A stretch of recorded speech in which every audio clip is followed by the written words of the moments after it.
Hello guys, magandang araw. Welcome back po muli sa ating channel para sa isang panibagong video. Ngayon naman ay hindi tayo muna mag-feature ng foreclosed properties. Kukuha muna ulit tayo ng update dito sa development ng subdivision sa May Jade Villas. Actually, itong update na to is few weeks ago na siya.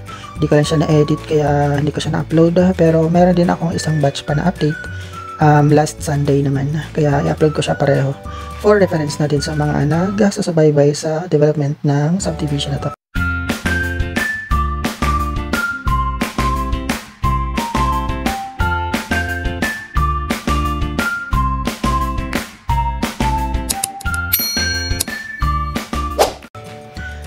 Let's go. Dito tayo ngayon sa may Malagasang Road. Straight lang natin to. Doon tayo ulit po dadaan sa may Jade Residences. Kasi nga hindi pa rin naman binuksan itong panibagong gate na gagawin dito sa direct na sa Jade Villas. As usual, dito din ako dumaan sa may Anabo Coastal. Papasok dito sa Malagasang Road. Dinaanan ko lang din itong entrance gate niya kung ano ng progress.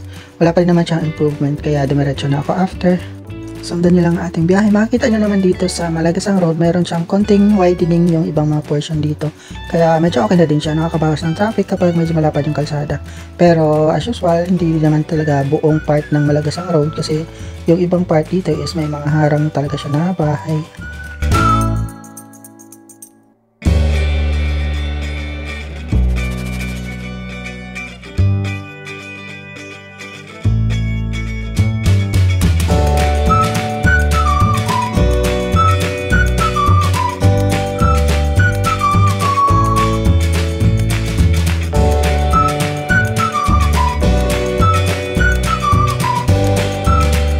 Saglit na ako sumilip dito sa pinaka-entrance na ayan, wala pa din namang progress kaya dumidiretso na ako after di na ako huminto dito.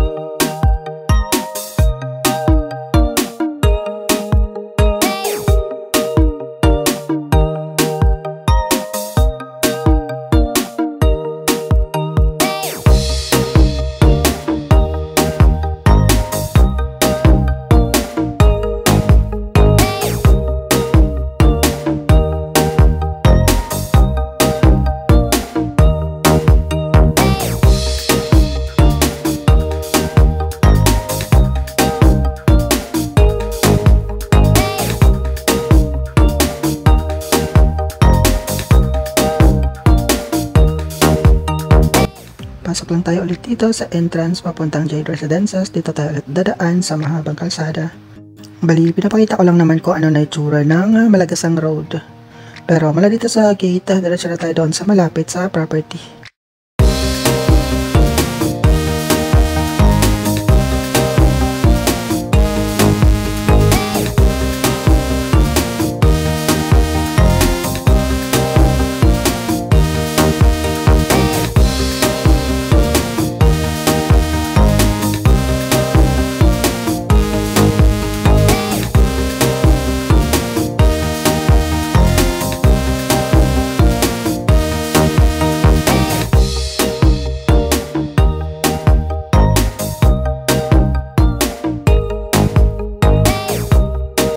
Nandito na tayo sa may Block 1. Ito siya, halos buo na yung mga bahay. Medyo matagal din ako bago nakakuha ng next update ulit.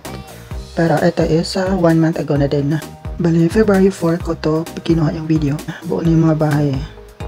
Mga fixtures na lang at saka finishing. Itong Block 1, halos kompleto na din yung ibang mga units. Makikita nyo naman dyan sa video. Ganun nga dito, makita yung kalsada dito in between ng Block 1 and Jade B. Diretso tayo ulit dito sa likod. Tingnan natin yung bagong space dito para sa clubhouse. Ano na daw nilinis na daw siya. Paalam lang tayo ulit sa guard.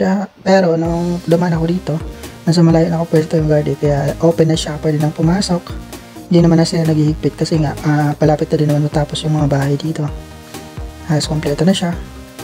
Diba? Sinilip ko lang dito yung space na clubhouse. Itong time na to is wala pa siyang development pero sa next upload ko ngayon, nasimulan na din itong gawin. Malapad din yung space na dito. Sakto, pero tingin ko clubhouse lang yung kasya dito. Ewan ko lang kung mas alpak nila dyan yung playground or basketball court.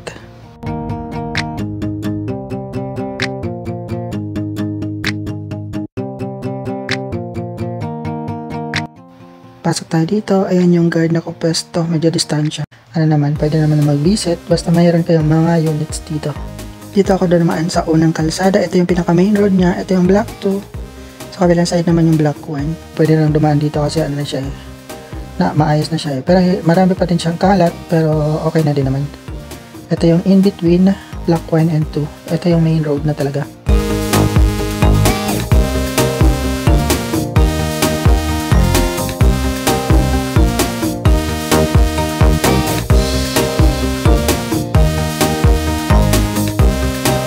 May mga ilang units pa dito na kulang-kulang pintura, merong hindi pa naka-install yung pinto at saka bintana. Ayan, ganyan yung itsura niya. Ongoing pa din sila dito nung time na ito ng pag-visit ko. Pero mabilis lang nilang ginawa eh kasi nung second time ako nag-visit, bali March 3, kompleto na yung mga bahay dito. Ano na lang, konting-konti na lang talaga yung inaayos nila.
Ikot lang tayo dito sa ibang mga blocks kung anong progress. Pero yung usually yung ginagawa lang na lang naman dito ay yung mga natitirang blocks.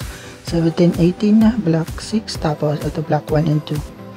Ayan, yung block 6, kompleto na halos lahat ng units niya. Kompleto na talaga. Pati yung sliding windows, tsaka ano din, kompleto na din. Ito yung progress ng guardhouse. Yan, beta pa siya, hindi pa siya naka-finishing. Pero second update ko, ano na siya, naka-finishing na siya. Ayan, balik tayo ulit dito sa block 3. Dito tayo dadaan na paikot. Ito naman yung kabilang side ng block 2, naka-installed na yung mga windows and door niya. Pero yun nga, meron pa din parang ibang mga units dito na ongoing pa yung installation.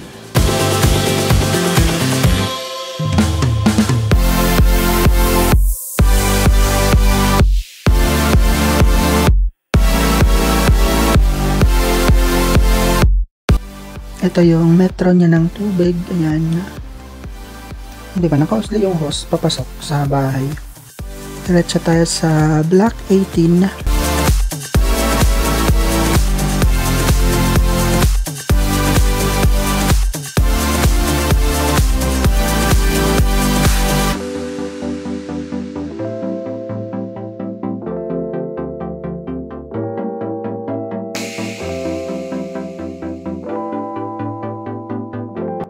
Ito yung block 18, ayan, halos kompleto na yung mga units din dito. Naka-install na din yung mga bintana at saka pinto na. Nauna pa to kaysa sa block 1 and 2. Parang inuna nila yung side portion. Pero yung block 1 and 2, ano ba siya? Ongoing. Tapos dito din sa block 17, hindi pa rin siya buo. Mayroon pa din mga units dito or marami pang mga units dito na hindi pa naka-install yung pinto at bintana.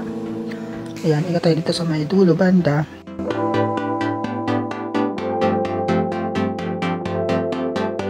Ito yung dulo ng block 18 at 17. Ayan. Ito, dito naman may kalsada siya papasok. Bali, yun yung ilog dito sa gilid. Pero maganda kasi binakuran ng developer yung gilid ng ilog. Kaya kapag umapaw yung tubig, hindi siya umaapaw diretso kasi nga may harang na bakod. Yun nga lang, dito banda is meron siyang maliit na daanan. Ayan. Kung apaw yung ilog, malamang babaha to dito. Pero tingin ko hindi naman. Kasi bihira namang bumabaha talaga dito sa Imus Banda. Sabi naman ng ibang nakatira doon sa Green Estate, hindi naman daw umaapaw yung ilog dito, kaya okay na din. Di ba? Ang ganda dito, maano siya, malilim, maraming mga tanim. Tapos dito pala may sa gilid ng ilog, meron siyang pwede din pala daanan dito, kaso nakakatakot. Baka mahulog ka diyan, pero ayan pwede din gumilid diyan. Di ba? Ayan, yan yung bakod ni Jade Villas, kaya safe na safe siya. Diba? Dito lang, kailangan lang siguro ditong bakuran kung gustong i-secure, pero tingin ko magiging open access lang to. Ang lungkot pag binakuran to, pero okay na din.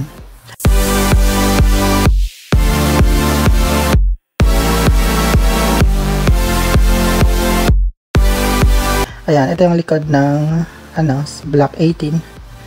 Lang talaga siya, open space lang siya. Tapos dito tayo sa block 17. Maganda dito sa block 17 eh. Talaga yung block 17, may space talaga sa gilid. Yung binakuran na ilog, meron pa siyang extra space na pwedeng gawing parking slot ng mga sasakyan. Bali, yung magiging open space dito, hindi naman siya ganun kalapad eh. Hindi pa din, siya, sakto lang. Hindi din naman siya pwedeng angkinin to ng kapitbahay or ng mga homeowners na dito sa malapit. Bali, open area din naman talaga siya. Nakadepende lang sa magiging HOA kung ano yung plano dito gagawin sa open space na to.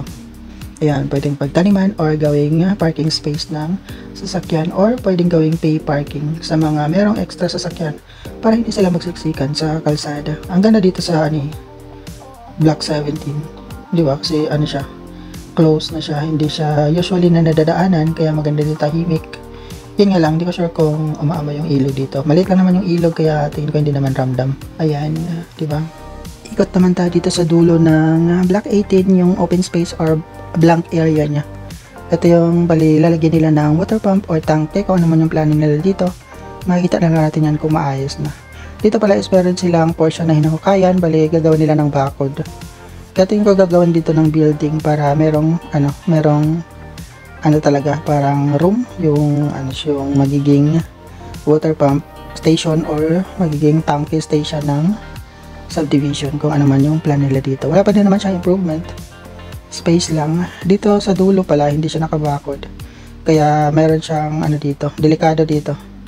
Ayan, hindi kasi nabakuran dito eh. Depende lang sa kuha kung idudugtong dito yung bakod sa likod papunta dito. Kasi dito medyo magulo. Yung mga anak niya dito, sa may mga anak, ingatan niyo lang dito na baka mahulog dito sa ilog eh. Delikado pag dito maglalaro. Ayan, kasi hindi siya safe eh. Ito nga yung portion ng merong nakaabang for tanke or deep well or kung ano man yun yan. Meron silang hinuhukay na tingin ko babakuran siya. Ikot tayo sa gitna. Meron pala ditong kahati yung block. Halimbawa yung block 5, meron siyang alley sa gitna. Ayan, ito yung alley. Diba? Meron siyang maliit na daanan. Sana hindi harangan to ng mga kapitbahay.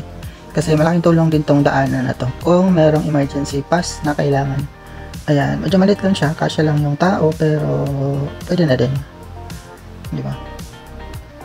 Ayan, naglakad lang ako dito patawid sa kabila. Ayan, kadugtong or tuloy-tuloy lang siya hanggang doon sa may block 1. Pero hindi siya, hindi siya align. Ayan, ito yung itsura dito.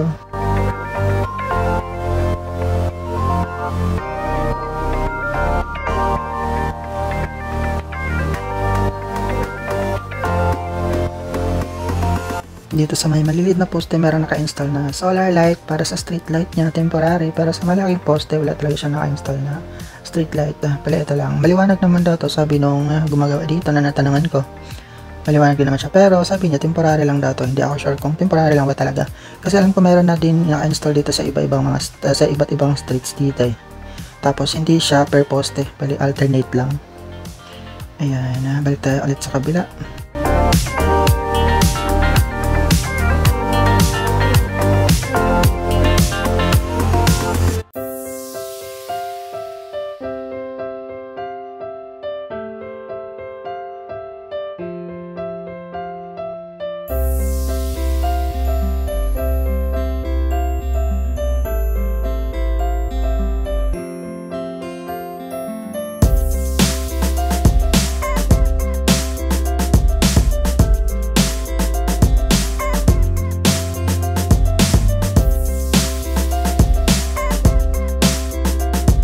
Dito, umikot lang ako dito sa may Block 9. Kakaiba kasi yung arrangement ng bahay dito. Dito, dire-diretso siya. Pero doon sa kabila, ano siya, nakaharap naman sa likod. Diba? Parang hammer style yung design dito sa block na to. Ayan, ang ganda.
May nakita nga pala ako ditong open unit. Ayan, chinek ko lang yung tubig dito.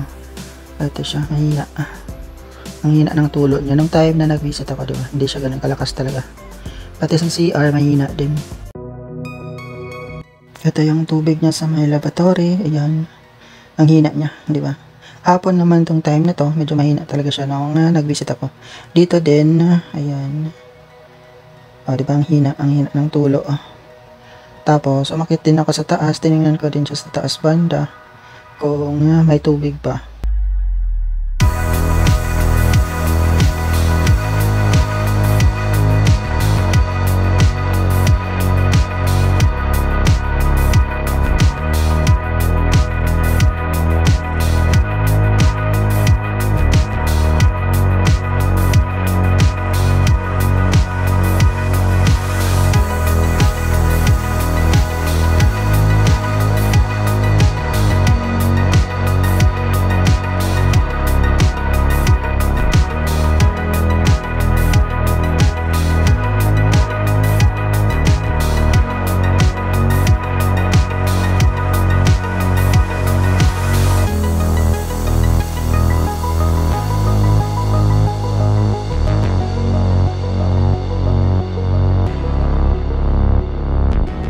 Dito sa lavatory niya sa taas, wala talaga siyang tulo.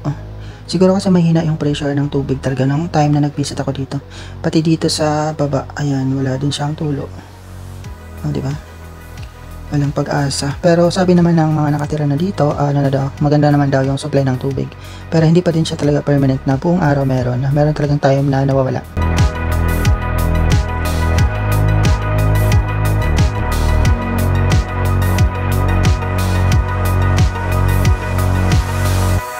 Balik tayo ulit dun sa Block 1 and 2. Daanan lang natin yung Block 6 din sa kabila.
ito yung likod niya. Balik tayo ulit dito sa daanan between block 1 and 2. Dito tayo dadaan palabas.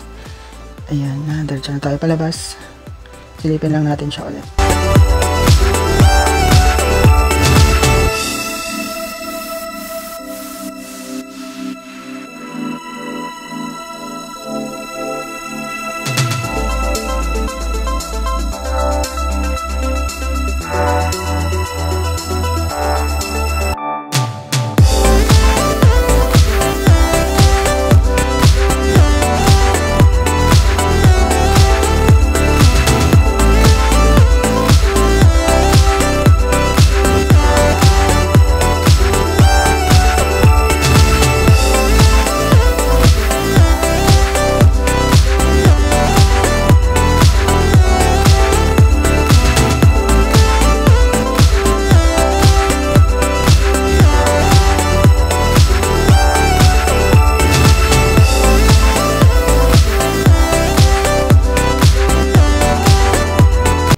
Ayun lang, masyado ng mahaba. Dito na lang tatapusin ang ating video. Maraming salamat sa panonood. Hanggang next time po muli.